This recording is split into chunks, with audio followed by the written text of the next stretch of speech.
गर्भ में ही रख लिया। माँ की क्षमता, वो नहीं चाहती कि मेरे जो अमंगलकारी पुत्र है, जो देवताओं को कष्ट देने वाले हैं, वो बाहर आए गर्भ से। इसलिए 100 वर्ष तक माता दिति ने उन बालकों को अपने गर्भ में रखा। लेकिन उसका तेज पुंज इतना ज्यादा था कि पूरे पृथ्वी लोक पर अंधकार छाने लगा। और पृथ्वी लोक पर तो ठीक है, तीनों लोकों में लोकपालों तक अंधेरा ही अंधेरा छा गया। चारों ओर अंधेरा छाने लगा। जब देवताओं को इस बात का पता लगा, देवता घबराने लगे कि ये पृथ्वी लोक पर क्या हो रहा है, ऐसा क्या चल रहा है जिसके कारण सूर्य का प्रकाश भी फीका पड़ जाए, अंधकार छाया हुआ है चारों ओर। देवता ब्रह्मा जी के पास में गए।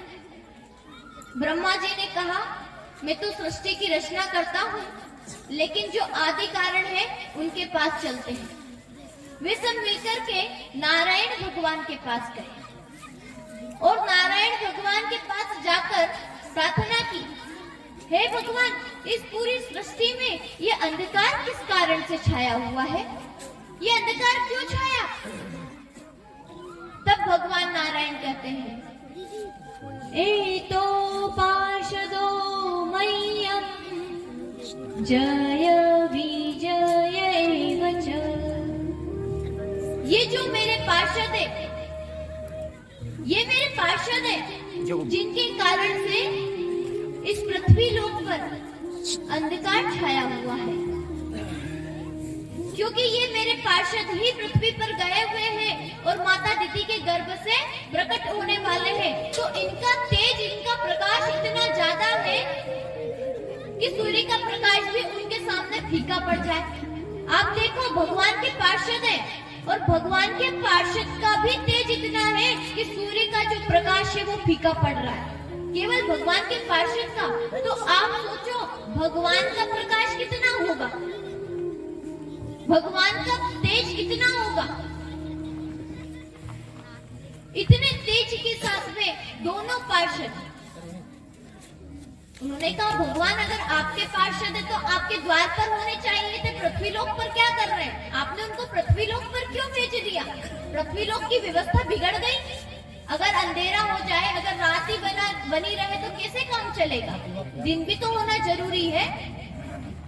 तो पृथ्वी लोक की व्यवस्था बिगड़ गई है, तो आपने अपने पार्षदों को उस पृथ्वी लोक पर क्यों भेज दिया, मृत्यु लोक में क्यों भेज दिया? क्योंकि वहां पर तो जो कोई व्यक्ति राग द्वेष आदि करता है, क्रोध करता है, वही इस संसार में, इस मृत्यु लोक में जाता है। आपने क्यों भेज दिया आपके पार्षदों को? तब भगवान वृत्तांत बताते हुए कहते हैं कि एक बार मेरे भक्त ब्राह्मण ब्रह्मा जी के मानस पुत्र सनक सनंदन सनत कुमार बैकुंठ में मेरा दर्शन करने के लिए आए हुए थे। उन्होंने मेरे पार्षदों से, जो मेरे पार्षद थे जय और विजय, वो द्वार पर खड़े थे, उनसे याचना की कि हमें भगवान का दर्शन करा दो, हमें भगवान का दर्शन करना है। उन्होंने भगवत दर्शन की इच्छा प्रकट की मेरे पार्षदों के समक्ष, लेकिन उन्होंने, जय विजय ने क्या किया? दर्शन नहीं करवाया। और जब उन्होंने दर्शन नहीं करवाया तो सनत कुमारों ने क्या किया? उन्हें श्राप दे दिया और श्राप देकर के कहा कि जाओ, आप हो तो भगवान के पार्षद, लेकिन भगवान के पार्षद होकर के दैत्यों जैसे काम करते हो, भगवान से मिलने के लिए रोकते हो, भगवान से मिलने नहीं देते। अगर भगवान के पार्षद हो, भगवान के भक्त हो, तो भगवान से मिलने देना चाहिए। और इस संसार में जो भी व्यक्ति भगवान से मिलने से रोके, वो समझ लेना वो दैत्य है, वो जिस किसी भी रूप में हो। अगर जो भगवान से मिलाए तो वो भगवान का भक्त है, भगवान का पार्षद है, और भगवान से मिलाने से अगर रोक दे तो ये समझ लेना वो क्या है? दैत्य है। अब वो किसी भी रूप में हो सकता है। आपकी पत्नी के कारण अगर आप भजन नहीं कर पा रहे हैं तो वो दैत्य रूप है। अगर आप अपने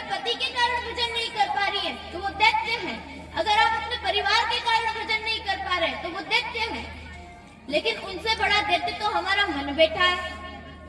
कोई नहीं रोक सकता अगर आपके अंदर जिज्ञासा हो ब्रह्म तत्व को पाने की, कोई नहीं रोक सकता। लेकिन सबसे बड़ा दैत्य हमारा मन बैठा हुआ है, जो हमें परमात्मा से नहीं मिल रहा। कोई अन्य तो आ ही नहीं सकता परमात्मा के और हमारे बीच में, कोई नहीं आ सकता। तब सनत कुमार ने श्राप दिया पार्षदों को, तो पार्षद तत्काल क्या हो गए, पृथ्वी लोक पर आ गए, पृथ्वी लोक पर उनका जन्म हो। लेकिन सनत कुमारों ने भी क्रोध किया। भगवान के भक्त थे, ब्राह्मण थे, लेकिन ब्राह्मण होकर क्रोध किया, तो क्रोध करने के कारण भगवान ने उन्हें अपने वैकुंठ में प्रवेश नहीं दिया। वैकुंठ कहते हैं कि जहां पर कोई कुंठा नहीं हो, वहां पर क्रोध, लोभ, मोह आदि चीजें नहीं चलती। अगर कोई व्यक्ति क्रोध करे तो वो भगवान से नहीं मिल सकता, मिलते मिलते भी पीछे आ जाती है गाड़ी। जैसे आप खूब भगवत भजन कर रहे हैं, खूब ध्यान कर रहे हैं, खुद बहुत भगवान के लिए तत्पर हैं, हरि नाम की माला करते हैं, संकीर्तन करते हैं, लेकिन आप अकारण क्रोध करते हैं, बिना किसी कारण के क्रोध करते हैं। क्रोध ही क्या, कोई भी लोभ, मोह, राग, द्वेष आदि करते हैं, तो आपके पुण्यों का क्षय होता है। जय विजय के पुण्य थे, जिसके कारण से वो क्या बने, पार्षद बने। और सनत कुमारों का ब्रह्मचर्य का तप था, जिसके कारण से वो भगवान के वैकुंठ में प्रवेश कर सकते थे, लेकिन उन्होंने क्या किया, क्रोध किया। और भगवान श्री कृष्ण कहते हैं, क्रोधात् भवति सम्मोहः, सम्मोहात् स्मृतिविभ्रमः,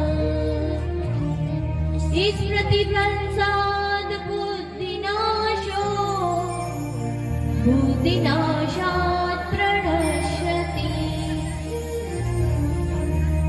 आप सब ध्यान दीजिएगा, हमारा एक समय का क्रोध, जो कुछ क्षण भर का क्रोध हम करते हैं, वो हमारी तपस्या के फल को नष्ट कर देता है, वो हमारे संचित पुण्यों को नष्ट कर देता है। लेकिन हम देखें कि हमें क्रोध आता क्यों है, क्रोध आने का कारण क्या है, तो इसके पीछे हमें कारण पता चलता है, हमारा मोह। हमें कोई चीज चाहिए, किसी चीज में हमारा मोह है और वो चीज हमें ना मिले, हम जैसा चाहते हैं वैसा ना हो, तो हमें क्या आने लगता है, क्रोध आने लगता है। हमारी इच्छा ही हमारे क्रोध का कारण है। इसलिए केवल एक इच्छा हमारे जीवन में रखना, वो है भगवत इच्छा। अन्य इच्छाओं को त्याग कर दो, वरना वो आपके संचित पुण्यों का नाश कर देगी।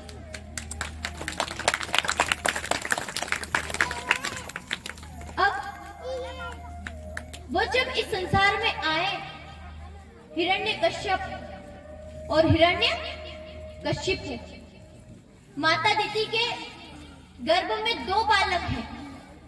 अब जो 100 वर्ष का समय हो गया, देवताओं ने कहा कि देवी अंधकार छा रहा है, आप कृपा करो। माता दिति ने दोनों पुत्रों को जन्म दिया।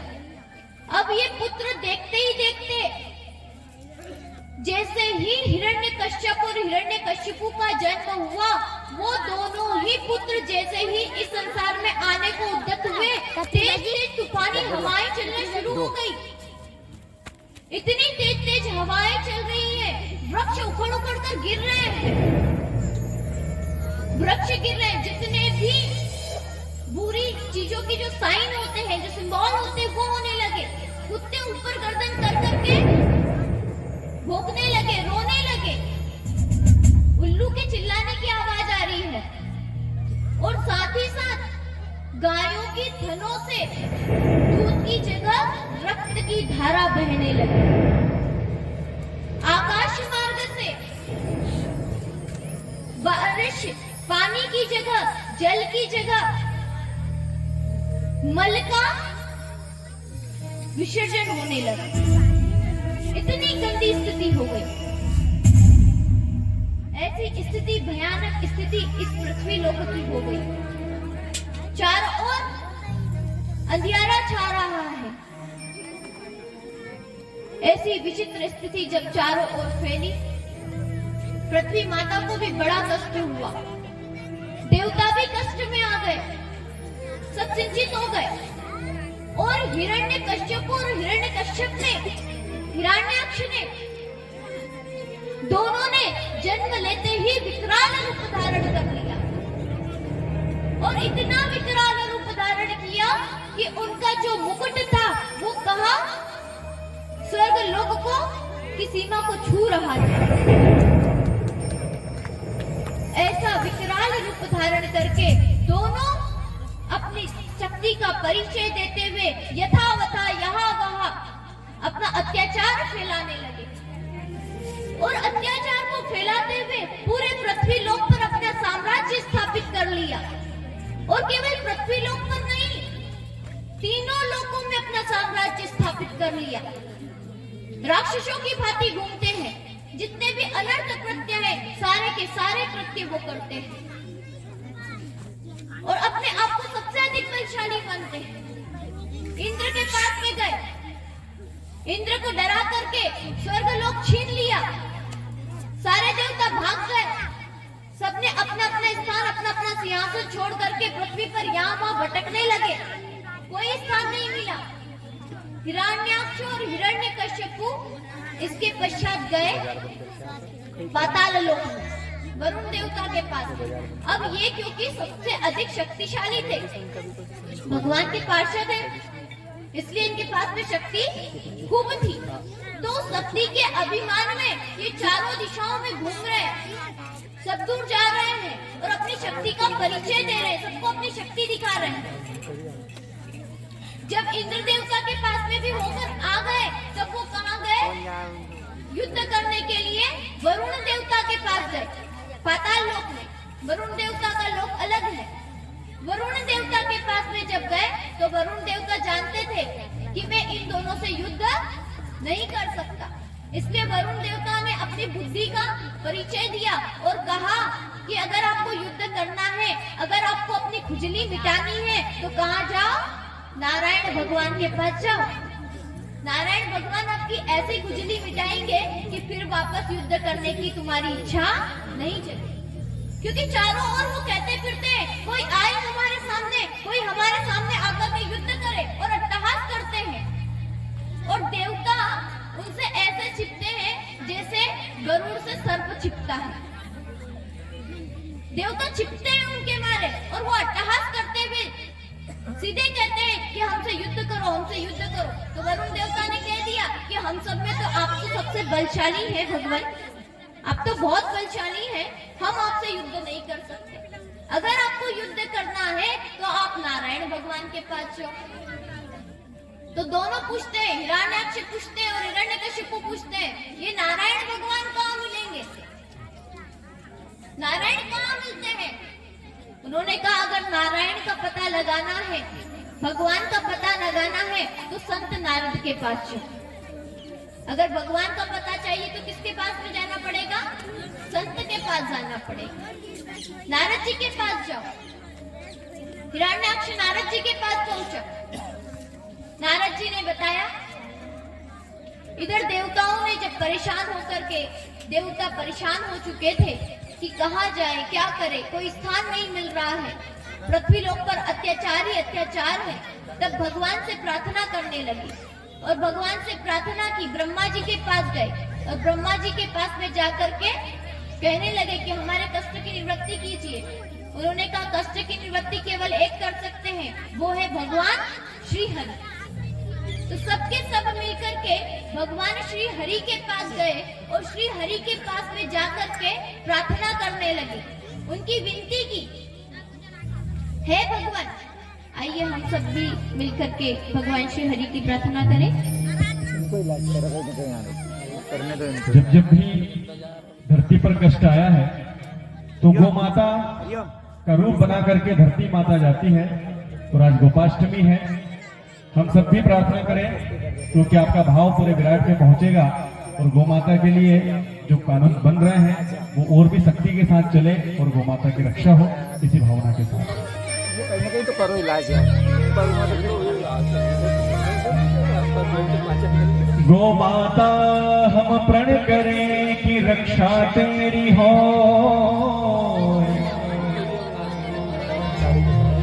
कलयुग में भी मां तेरी द्वापर से पूजा हो।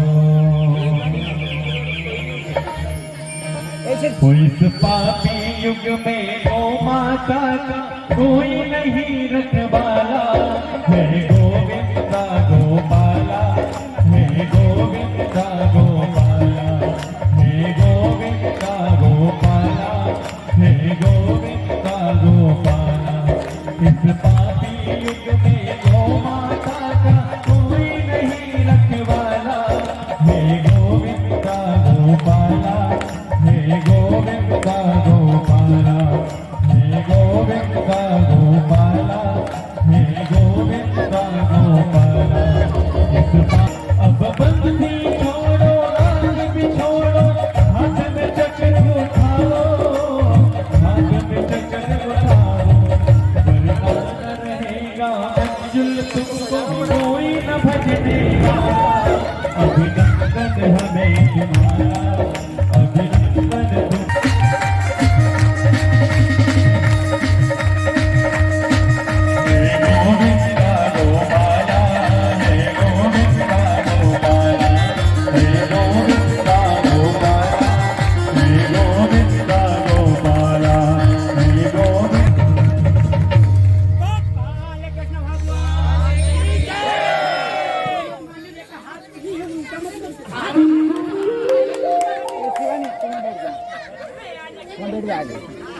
कोई भी आवाज बोली गोपाल कृष्ण भगवान की जय।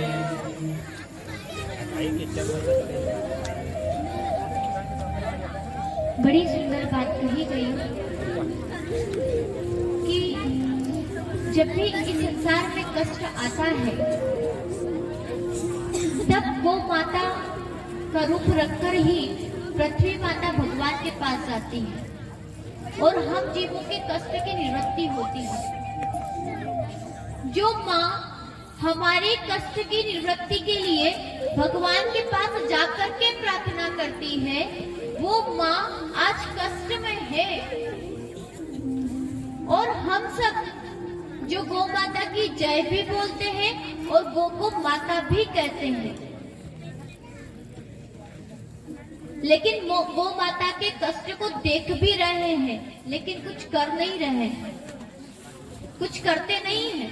अगर हमारे गांव में, हमारे घर में गौ माता वृद्धा अवस्था को प्राप्त कर जाए तो आप ईमानदारी से बताना आप क्या करते हो? आप भैंस तो पालते हो लेकिन गौ को नहीं पालते, जिसके कारण से गोपाल इस पृथ्वी को पालते हैं। भगवान श्री कृष्ण श्रीमद् भागवत महापुराण में स्पष्ट रूप से कहा गया और लिखा गया वेद व्यास जी के द्वारा, जो कि भगवान की वाणी थी। भगवान ने कहा, यदा देवेषु वेदेषु गोषु विप्रेषु धेनुषु साधुषु धर्मे मयि च विद्वेष सवा आसु विनश्यति। भगवान कह रहे हैं, विप्र, ब्राह्मण, कोई साधु संत या धेनु, गौ माता, इन सब से जो भी द्वेष करता है, इनसे जो भी द्वेष पालता है, इनके प्रति जो भी अपराध करता है, अगर हमारे कारण या किसी भी कारण से मेरे भक्त को, संत को, ब्राह्मण को और गौ माता को अगर कष्ट होता है तो धर्मे मयि च विद्वेष सवा आसु विनश्यति, उसका सब कुछ विनाश हो जाता है। अगर किसी कारण से, आपके कारण से, ध्यान रखना, ब्राह्मण को कष्ट हो रहा हो, चाहे वो ब्राह्मण कैसा भी हो, ब्राह्मण को कष्ट हो रहा है, संत को कष्ट हो रहा है, या फिर गौ माता को कष्ट हो रहा है, और आज हम देख रहे हैं इन तीनों की ही स्थिति निरंतर गिरती जा रही है। और फिर हम कहते हैं कि अब हमें अनाज क्यों नहीं होता, हमारी फसल खराब क्यों हो जाती है, हमारी सोयाबीन क्यों नहीं आई, हमारी फसल क्यों नहीं आई? क्योंकि भगवान जिनके कारण से पालन करते हैं, आप उनका पालन ठीक प्रकार से नहीं कर रहे हैं। हमारी संपत्ति का जितना भी भाग है, शास्त्रों में बताया गया, हमारी संपत्ति का जितना भाग है उसका 10% हमें भगवान के कार्यों में समर्पित करना चाहिए, भगवान के कार्यों में लगाना चाहिए। गौ की सेवा में लगाओ, ब्राह्मण की सेवा में लगाओ, संत की सेवा में लगाओ। यह है भगवत सेवा। अगर आपने गौ की सेवा में लगाया, ब्राह्मण की सेवा में लगाया या संत की सेवा में लगाया, तो वो भगवान को ही अर्पित हुआ है, वो भगवान उसको ग्रहण कर लेते, भगवान से ले लेते। तो कथा के माध्यम से हम गौ माता की ओर भी ध्यान दें। गौ माता की जो स्थिति हो रही है, हम हर घर में तो एक गौ माता रखना संभव नहीं होता है, लेकिन प्रयास करें कि गांव में एक ऐसा स्थान हो जिसे अक्सर गौशाला कहा जाता है, एक ऐसा स्थान हो जहां पर हमारे गांव की गौ माता अगर वृद्धावस्था को प्राप्त कर जाती है या किसी अवस्था में है, तो गौ माता इधर उधर घूमती नहीं रहे। हम कहते हैं कि हम गौ माता का जो है कहाँ दोष दे रहे हैं, गौ माता का दोष हम कहाँ ले रहे हैं। लेकिन अगर आपने गौ माता को कहीं बाहर छोड़ दिया, और जब बाहर छोड़ दिया है वो इधर उधर रोड पर घूम रही है और किसी गाड़ी से उसका एक्सीडेंट हो जाता है, कहीं पैर में लग जाती है, कहीं शरीर में चोट आ जाती है, तो उसके जिम्मेदार कौन है? उसके जिम्मेदार हम सभी हैं। हमें दिखाई नहीं देता, लेकिन प्रत्यक्ष अप्रत्यक्ष रूप से हम गौ माता के प्रति अपराध कर रहे हैं, और इस बात को हमें स्वीकारना पड़ेगा। और अगर आप गौ माता की सेवा तक कुछ नहीं कर रहे हैं, तो आप अभी प्रकृति के कोप को देखने के लिए तैयार रहिएगा। हमें इस विषय में सोचना चाहिए। अब सारे के सारे देवताओं ने, ऋषियों ने, मरीचि आदि ऋषियों ने भगवान की नारायण की स्तुति करना प्रारंभ किया, और भगवान नारायण ने भी आश्वासन दिया है कि अगर धर्म की जरूरत होती है, धर्म की स्थापना के लिए, अधर्म को खत्म करने के लिए, अधर्म का विनाश करने के लिए मैं इस पृथ्वी पर आता हूँ, और हिरण्याक्ष और हिरण्यकश्यपु के लिए तो मुझे विशेष जाना है। मैं निश्चित रूप से अवतार लेकर के आऊंगा, आप सब अपने धाम को जाइए। उसी समय ब्रह्मा जी आदि देवता सब बैठे हुए थे। ब्रह्मा जी को छींक आई, ब्रह्मा जी को छींक आई, वहीं से एक वाराह प्रकट हुआ,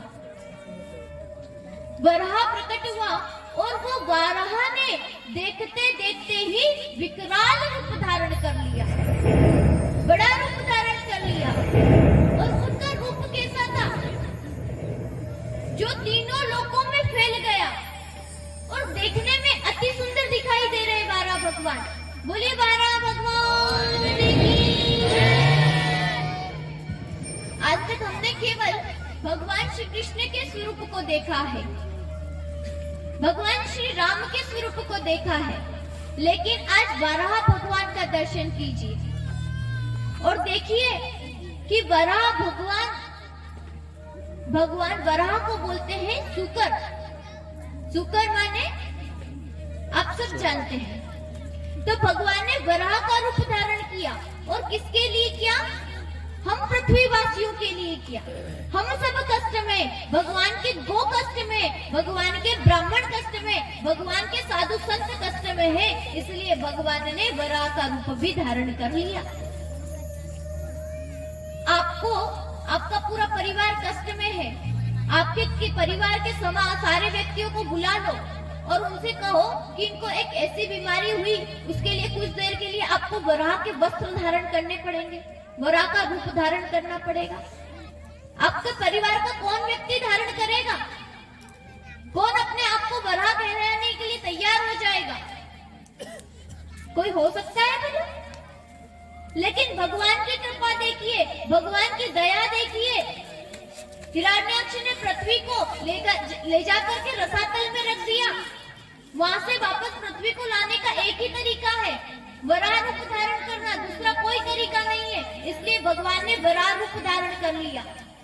लेकिन वो परमपिता परमेश्वर वो सबसे सुंदर है, वो श्याम सुंदर है। इसलिए वराह रूप धारण करने के बाद भी भगवान का स्वरूप इतना सौंदर्य था, इतना तेजोमय था कि समस्त देवताओं की दृष्टि, समस्त ऋषियों की दृष्टि भगवान के ऊपर से हट नहीं रही है। उन्होंने पहचाना नहीं ये कौन है, लेकिन जब उसके सौंदर्य को देखा, आप सब भी भगवान वराह के सौंदर्य का दर्शन करें कि भगवान वराह कैसे थे। भगवान वराह रूप में है, लेकिन उनके सफेद सफेद दांत हाथी के जैसे चमक रहे हैं, बड़े बड़े दांत चमक रहे हैं। उनकी पूंछ को वो हिला रहे हैं और आकाश में कूदते हैं। उनके जो शरीर पर कड़े कड़े बाल हैं, वो चांदी से भी तेज चमक रहे हैं और उनकी आंखों में इतना तेज कि उस तेज के सामने कोई टिक नहीं पा रहा, कोई रह नहीं पा रहा। लेकिन भगवत भक्तों के लिए, ऋषियों के लिए सौम्यता भी थी, दया भी थी, आंखों में तेज भी था। किसके लिए? दुष्टों का नाश करने के लिए। लेकिन आंखों में करुणा भी थी, आंखों में दया भी थी, सौम्यता भी थी। किसके लिए थी? अपने भगवत भक्तों के लिए थी, देवताओं के लिए थी। और भगवान को इसीलिए करुण अवतार कहा जाता है। इस अवतार को करुण अवतार भी कहा गया, और इसलिए कहा गया क्योंकि भगवान इतने करुणाशील हो गए। चाहते तो अवतार नहीं धारण करते, वैसे ही ले आते, लेकिन भक्तों के लिए भगवान ने अवतार धारण कर लिया। अब भगवान आकाश में कूदे, आकाश में अपने पंजों से बादलों को चित्कारने लगे, बादलों को दूर दूर कर रहे हैं, कहीं इधर जा रहे, कहीं उधर जा रहे, लीला कर रहे हैं, लीला का दर्शन करा रहे हैं। और समस्त ऋषिगण, देवता आदि भगवान की स्तुति कर रहे हैं। सबने मिलकर के भगवान वराह की स्तुति की। बोलिए वराह भगवान की जय। सबने भगवान की स्तुति की। भगवान ने सबको आशीर्वाद दिया, प्रेम भरी निगाहों से देखा और सीधे जल में प्रवेश किया। भगवान का वेग इतना तेज था कि समुद्र फट गया, समुद्र ने रास्ता प्रदान कर दिया। भगवान ने जैसे ही जल में प्रवेश किया, समुद्र फट गया और समुद्र फटते हुए भगवान सीधे रसातल में प्रवेश कर गए। और भगवान ने रसातल में देखा, और भगवान लीला करने के लिए, पृथ्वी का पता तो उन्हें पहले से था, लेकिन सूंघ सूंघ करके तीनों लोकों में घूम करके पृथ्वी का पता लगा रहे हैं। भगवान लीला कर रहे हैं, जैसे वराह सूंघता है, ऐसे भगवान पृथ्वी का पता लगाने के लिए उसे सूंघ रहे हैं, सूंघ सूंघ कर पता लगा रहे हैं। और पता लगाते हुए जब रसातल में पहुंचे, रसातल में पृथ्वी को देखा, पृथ्वी को देख करके अपने दोनों दांतों पर पृथ्वी को उठा लिया, और पृथ्वी को उठा करके भगवान वराह लेकर के आ रहे। उसी समय संत नारद जी ने हिरण्याक्ष को पता बता दिया। अब हिरण्याक्ष गया कहाँ? नारद जी के पास में। नारद जी से कहता है कि बस केवल नारायण नारायण ही करते हो, वीणा ही बजाते हो, कि युद्ध उद्ध करना भी जानते हो? सुना है बड़े बलशाली हो। नारद जी बोले, हम युद्ध करना तो बहुत जानते हैं, हम बलशाली भी बहुत हैं, लेकिन हम अभी युद्ध नहीं कर रहे। अभी हम युद्ध करने के मूड में नहीं है। अभी अगर आपको युद्ध करना है तो आपको नारायण भगवान के पास में जाना पड़ेगा। बोले वो कहाँ है? तो बोले एक वराह है जो अभी पृथ्वी को लेकर के आ रहा है समुद्र में, पता बता दिया, वहां चले जाओ। उसे युद्ध करने का बहुत शौक है। नारायण भगवान ने हिरण्याक्ष को भेज दिया। अब भगवान जब पृथ्वी को लेकर के ऊपर की ओर आ रहे थे, उसी समय हिरण्याक्ष भगवान के समक्ष पहुंच गया और भगवान के समक्ष पहुंचते ही अट्टहास करने लगा, हंसने लगा और हंसते हुए क्या कहता है, हमसे युद्ध करो। भगवान को मारने लगा। भगवान पृथ्वी को लेकर के आ रहे हैं और वो मार रहा है भगवान को। भगवान हिरण्याक्ष की मार खा रहे हैं। वो गदा से प्रहार कर रहा है, लेकिन भगवान के पास में पृथ्वी है, इसलिए भगवान पृथ्वी को लेकर के आए और पृथ्वी को अपने यथावत स्थान पर रखा।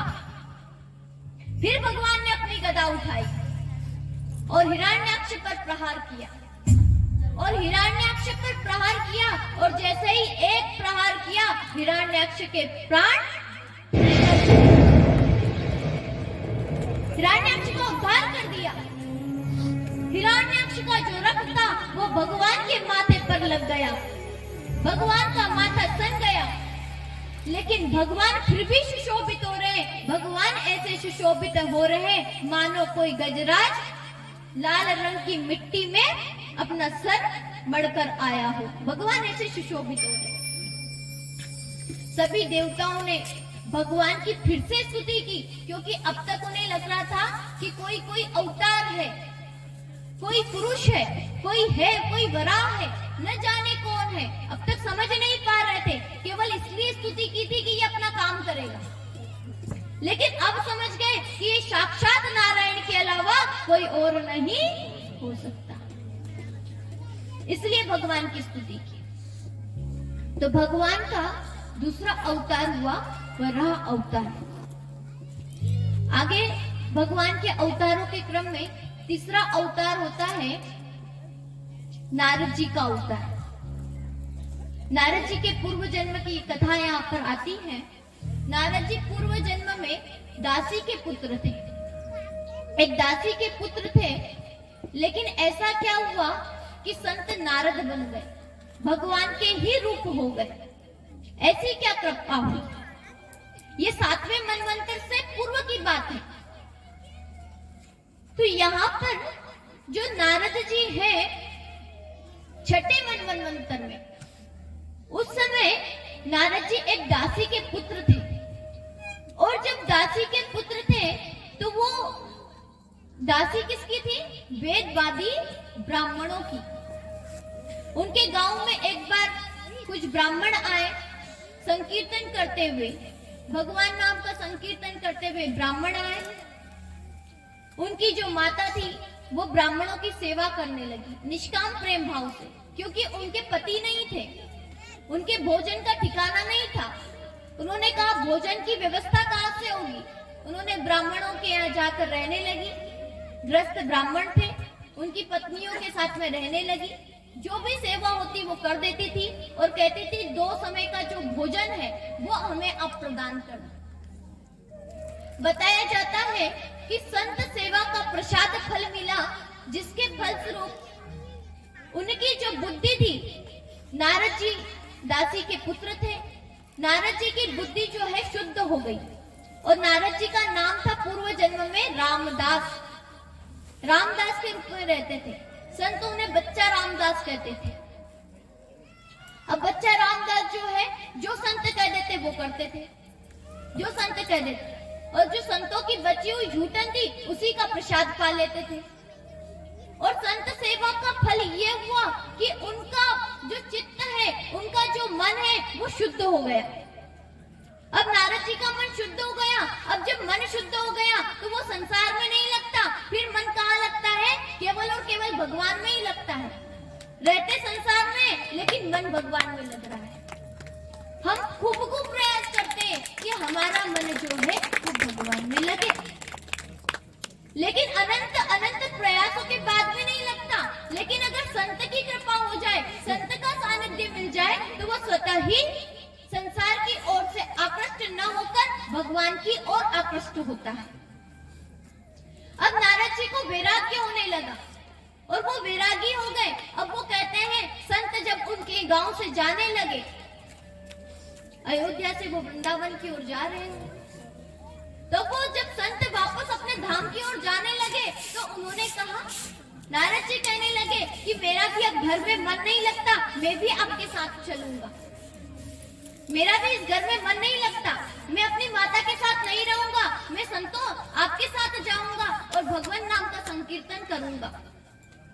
लेकिन संतों ने कहा कि अभी आपकी माता है और माता अकेली है, तो आपका धर्म है कि आप माता की सेवा करो।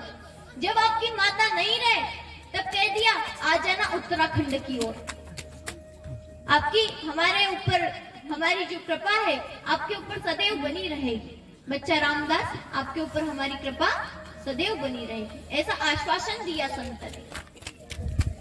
इधर मैया के साथ में, अपनी माता के साथ में नारद जी रहने लगे। अब नारद जी ने जब रहने लगे, भगवत भजन में उनका मन रहता था, घर में मन नहीं लगता था। समय के साथ में उनकी माता को सर्प ने डस लिया, कालवश। लेकिन नारद जी ने इसको भी भगवत कृपा माना, भगवान की कृपा माना। भगवान की कृपा क्यों माना? क्योंकि ये भगवान के भजन में व्यवधान थी। अब व्यवधान चला गया, अब अकेला खूब भजन करूंगा, खूब भगवान का नाम लूंगा। बस कृपा मान करके घर छोड़ करके चले गए, सीधे उत्तराखंड की ओर गए और वहां पर हरि नाम का संकीर्तन करने लगे, भगवान का भजन करने लगे।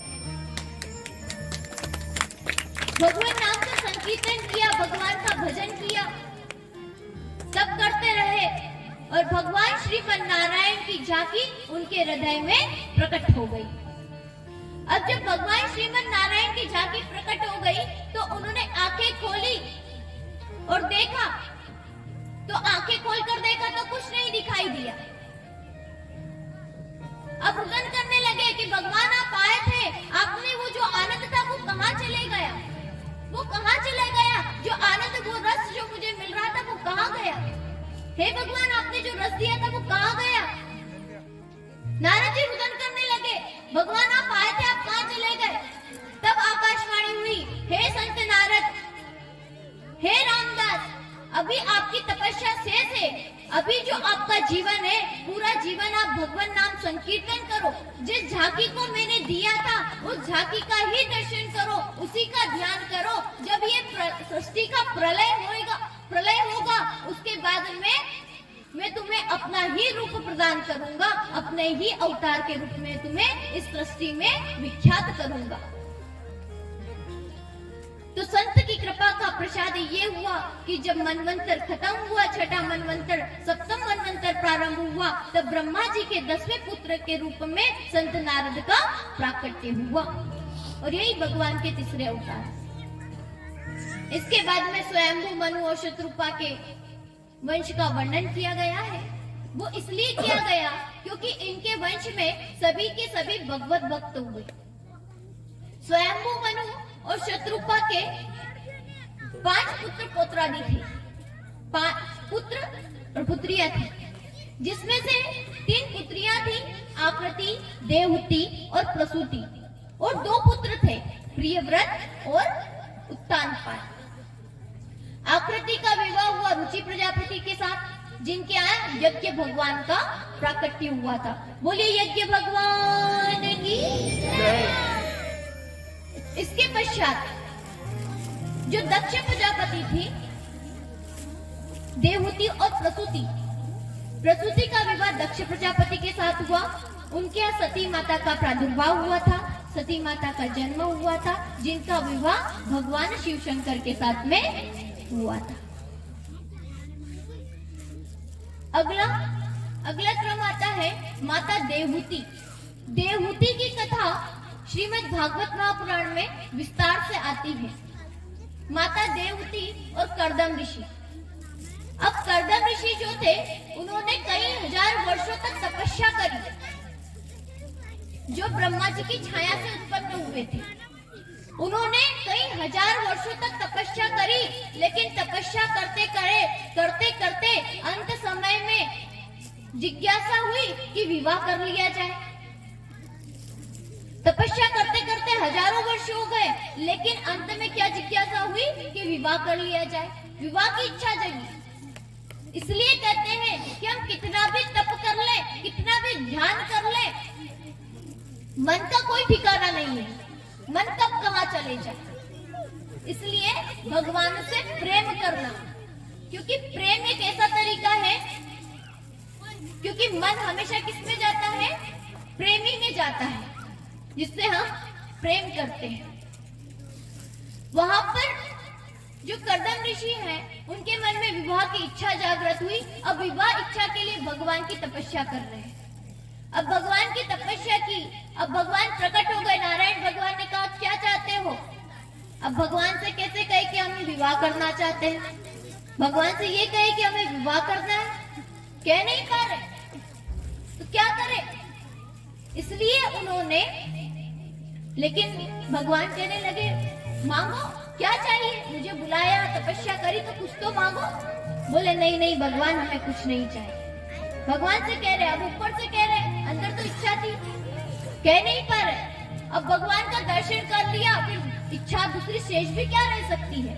उनकी वो इच्छा खत्म हो गई। जैसे ही भगवान के श्याम सुंदर स्वरूप का दर्शन किया, भगवान का स्वरूप दर्शन कर लिया, भगवान से कह नहीं पा रहे, भगवान तो अंतर्यामी, भगवान तो जानते हैं इसने तपस्या क्यों की। और भगवान की ये विशेषता है कि भगवान अपने भक्त की सारी इच्छाओं को पूरी करते हैं, कैसी भी इच्छा हो आपकी। भगवान कहते हैं मेरे पास आने से पूर्व पहले सारी इच्छाएं पूर्ण कर लेना। संसार की कोई भी इच्छा भगवान अपने भक्तों के लिए नहीं रखते, सारी इच्छाएं पूर्ण कर देते हैं। इसलिए कर्दम ऋषि को कह रहे हैं कि मैं आपके विवाह की बात कर रहा हूँ, स्वयंभू मनु की पुत्री जो है ना देवहूति, उनसे। तब कर्दम ऋषि ऊपर से ही गर्दन हिला करके मना कर रहे, नहीं नहीं हमें विवाह नहीं करना भगवान, मुझे विवाह नहीं करना। बोले मन मन भावे मुंड हिलावे, मन में तो चाहते हो, तपस्या इसलिए की थी कि विवाह हो जाए, और आप मना कर रहे हो। अरे मना करना था तो पहले ही बोल देते, मैं तो बात पक्की कर आया हूँ। अच्छा बात पक्की कर आया, भगवान आपकी बात बिगड़े नहीं इसलिए विवाह कर लेंगे। लेकिन एक बात है, विवाह तो करेंगे लेकिन एक शर्त है, पुत्र रूप में आप ही को आना पड़ेगा। अगर आप स्वयं पुत्र रूप में आए तो हम विवाह करेंगे। भगवान ने कहा ठीक है, अपना वरदान भी ले लिया और ऊपर से एक वरदान और ले लिया। यही तो है हमारी चतुराई। तो कर्दम ऋषि ने कहा और एक पुत्र होते ही क्या करूंगा, वन में चले जाऊं। अब स्वयंभू मनु को भी प्रेरणा हुई, वो अपनी कन्या देवहूति को लेकर कर्दम ऋषि के यहाँ आए। अब कर्दम ऋषि के यहाँ तपस्या करते थे, कुटिया थी, कुछ नहीं थी, और स्वयंभू मनु की जो पुत्री है वो राजा की कन्या थी, फिर भी माता देवहूति तपस्विनी थी। उन्होंने कर्दम ऋषि से विवाह किया। कर्दम ऋषि ने स्वयंभू मनु से एक शर्त रखी, देवहूति से एक शर्त रखी कि मैं एक पुत्र होते ही वन में चला जाऊंगा, क्योंकि वो जानते थे कि जो पुत्र होगा वो कौन होगा, स्वयं भगवान होंगे। तो जब भगवान ही पुत्र रूप में आ जाए तो फिर संसार में रहकर और क्या करूंगा, वन में चला जाऊंगा उस झांकी को लेकर के दर्शन करके। तो उन्होंने उस झांकी का दर्शन किया, और उस झांकी का दर्शन, अब देवहूति का जो विवाह है वो कर्दम ऋषि से हो गया। अब कर्दम ऋषि तो तपस्या कर रहे थे, उनका कोई घर परिवार, उन्होंने मकान तो बनाया ही नहीं था, तो माता देवहूति कहाँ रहे। तब देखा, जैसे ही कुटिया में प्रवेश किया, छोटी सी कुटिया थी, उस कुटिया में जगह जगह पर बिल बने हुए। नीचे देखा तो जगह जगह पर बिल बने हुए, एक में सांप रह रहा है, किसी में बिच्छू रह रहा है, किसी में चूहा रह रहा है, कहीं मेंढक बैठी है, तरह तरह के सारे प्रकार के जीव वहीं पर बैठे हुए। और आकाश के ऊपर की ओर देखा, कुटिया में जब ऊपर की ओर देखा तो घोंसले बने हुए, सभी प्रकार के पक्षी उसी कुटिया में ही देखने को मिल जाते हैं। चिड़िया भी देख लो, कबूतर भी देख लो, कोआ भी देख लो, कोयल भी देख लो, सभी प्रकार के पक्षी ऊपर देख रहे हैं। अब माता देवहूति ने कहा कि हम रहेंगे कहाँ, भगवान आप कहाँ रहते हैं, यहाँ इतने पक्षी रहते हैं और यहाँ इतने जीव जंतु रहते हैं, तो आप कहाँ रहते हैं। उन्होंने कहा वो आसन दिख रहा है ना घर में, उस कुटिया में जो वो एक आसन दिख रहा है, वहां पर हम रहते हैं। तो बोले हम कहाँ रहे, बोले एक आसन की व्यवस्था आपकी भी कर देते हैं, आप भी तप करो। और तपस्या करने बैठ गए, फिर कई हजार वर्षों तक तपस्या की। एक बार तपस्या खुली, देखा कि माता देवहूति वैसी की वैसी बैठी हुई है। अब उनसे पूछ रहे हैं कि हे देवी आप कौन हो? बोले कुछ वर्ष पूर्व आपने विवाह किया था। अब वो वृद्धा हो गई थी, तो बोले आप वृद्धावस्था में यहाँ कौन देवी बैठी है? उन्होंने कहा मैं आपकी पत्नी हूँ। पत्नी अगर आज की माता के साथ ऐसा किया जाए तो वो क्या हाल करे पता ही नहीं चला। तो उन्होंने बताया कि मैं आपकी पत्नी हूँ। कर्दम ऋषि को बड़ी व्यथा हुई कि हे देवी आपने इतने समय तक हमारा, आप जो है आप हमसे भी बड़ी तपस्विनी है, आपने तपस्या की है, इसलिए आप मांगिए आप क्या चाहती हैं। देवहूति तपस्विनी थी इसलिए उन्होंने मना कर दिया कुछ भी मांगने को, लेकिन उन्होंने कहा कि जो हमारे घर के समक्ष, हमारी कुटिया के समक्ष जो सरोवर है उसमें डुबकी लगाई। दोनों यौवन अवस्था को प्राप्त हुए। 9 मंजिला मकान एक ही दिन में बन करके तैयार हो गया तपस्या के प्रभाव से। उसमें रहने लगे और इतना ऐश्वर्य उस घर में था जितना इस पृथ्वी पर किसी के यहाँ नहीं था। अब चाहते तो एक पुत्र थे कि पुत्र तो एक होगा और वो कौन होंगे? स्वयं भगवान होंगे, लेकिन भगवान तो पुत्र रूप में आए नहीं। 9 कन्याओं का जन्म हो गया, 9 कन्याएं हुई। अंत में भगवान कपिल अवतरित हुए। बोले कपिल भगवान की। इन्हीं शब्दों के साथ आज की कथा को विश्राम देते हैं।